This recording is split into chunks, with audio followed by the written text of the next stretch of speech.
I'm Macke Raymond.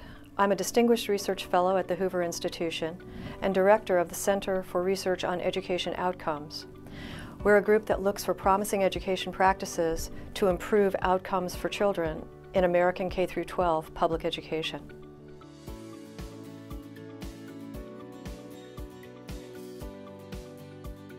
A lot of people are confused about what charter schools are and how they operate. All charter schools are public schools. They're authorized as public institutions and they receive public funding. They operate slightly differently, though, because under legislation, they are permitted to be much more flexible and operate autonomously outside of a traditional district school structure.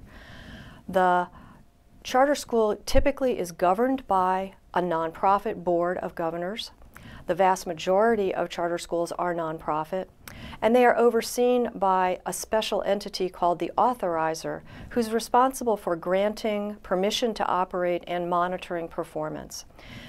Most charter schools are given a 5 to 7 year period of a contract, but at the end of that, if they're not posting good results, the authorizer is empowered to shut them down. That puts them into a very different operating environment than traditional schools. For all schools, we care a lot about how they perform, particularly in terms of how much learning their students receive. Charter schools are doing a little bit better on average than the traditional public school. But when you go below that and you disaggregate, you actually see 3 distinct groups of schools. In the middle, there are schools that do no differently than the regular schools in their environments and communities. And these schools maybe offer a different program or have slightly different structures or operating hours or programs for students to choose from. At the higher end, though, and this is really an interesting spot for all policymakers, there are lots of charter schools, over 1,000 of them, that are doing substantially better than the local schools that their students would otherwise attend. And this is a really important finding for us because it promises opportunities to learn what these schools are doing that are producing much better results for students. Unfortunately, at the lower end, we also see some schools that are not doing as well. And particularly where the traditional district schools are not doing well, doing worse than that is really a difficult situation for the students who enroll there. And that's the group of schools that charter school authorizers are supposed to be paying attention to. Their responsibility is to take a look at charter school performance at the end of the contract period, and if the school is not doing well, they're supposed to take action. We get a lot of questions about the status of charter schools with respect to being nonprofit or for-profit. The vast majority of charter schools in the United States are nonprofit. There are for-profit schools operating in a number of states, though many states prohibit them. The thing about for-profit schools, however, is that if they're doing exceptionally well, it's not clear that the profit status has any meaningful impact on the school. It's only when we're concerned about the possibility that schools are taking money for profit first and reducing the resources that are available to educate children that we have a problem.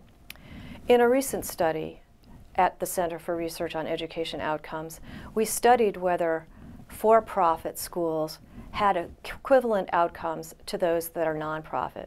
And we found, in fact, that they did not. On average, for-profit schools were producing less learning in a year's time than even the local schools with which they competed, and certainly much less than the nonprofit charter schools who were doing better than the local option. A major question in public education today is whether or not charter schools can be selective about the students that they educate. The common critique about charter schools is that they somehow are cherry-picking their students, either by enrolling smarter students at the outset or by restricting access to students with special needs or students who have English as a second language or students who are in poverty. We study this in our research and can find, on average, no evidence that charter schools are being selective. In fact, if they're determined to be selective, they have the opportunity of losing their charter, because all charter schools are supposed to take all students unless there's an oversubscription, a larger number of students requesting enrollment, in which case they have to select by lottery. The lottery studies that have been done by other scholars, including some here at Hoover, have determined that they are not taking differential shares of students with special requirements. And in fact, our studies show that at the outset, most students who go to charter schools are actually coming out of the lower end of the achievement continuum of the schools from which they come.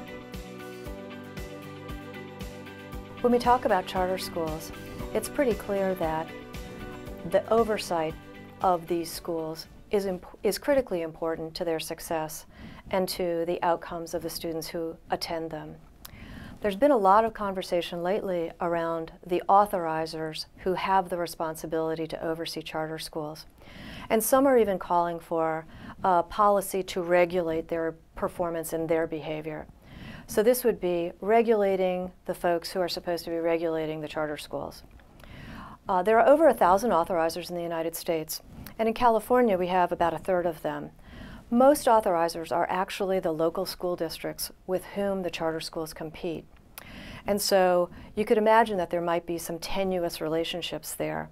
Also some capacity constraints, because not all school districts have a lot of resources to put into this. I'm not in favor of regulating charter authorizers because I think that that's a draconian measure that is actually intended to thwart the development of the charter school movement. I think there are much more fruitful ways to think about this, including having regional authorizer activity for counties or clusters of counties, for example, where rural districts may not have resources that are sufficient to the tasks that they have to fulfill. In addition, I think that it's obvious that if a charter authorizer is repeatedly and punitively treating charter schools or applicants for charter schools, there are already in place appeal mechanisms that can identify errant district authorizers, and direct action to eliminate them as an authorizer is a possibility. We don't have to impose costs on all authorizers in order to take care of a few problem authorizers.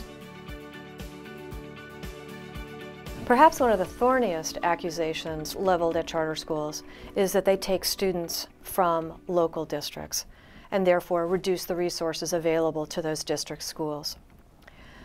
But charter schools are able to demonstrate hundreds and hundreds and hundreds of schools that are far more successful than the local options, even using the same resources.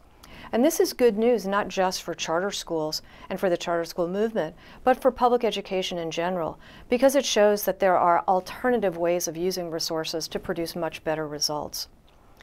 This is especially important in communities where the district schools have languished, often for decades, despite multiple opportunities to use resources and programs and new efforts to improve them. The performance in many urban districts, for example, has been flat for more than 20 years. So why wouldn't you want to have a sector that's vibrant and exciting and interested in exploring new ways to bring successful education to those communities? So thank you for joining me today. If you have questions or reactions, I invite you to put them in the comments below. I look forward to reading them. Thank you.